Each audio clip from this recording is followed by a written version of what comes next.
İsmim Rahim Ehlimanov. Oslo, Norveç'te oturuyorum. Programa başladığımızda 76,2 kiloydum.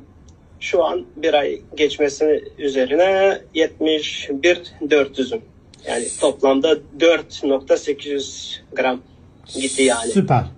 İlk günlerde tereddütteydim, yani aç kalırım, açlık hissederim diye, ama bu sorunlar tamamen yani yok. Öyle bir şey yok. Yani yemeğinizi yiyorsunuz, yani hocanın dediğini yapıyorsunuz, yani sorun olmuyor. Yani halsizlik katiyen yok. Yani gücümü geri kazandım.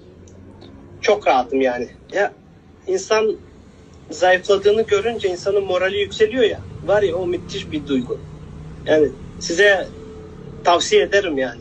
Здравейте, приятели, ако искате да ослабнете без да останете гладни, препоръчвам Омер Фарук от Instagram. Следвайте го. Той е точният човек за вас.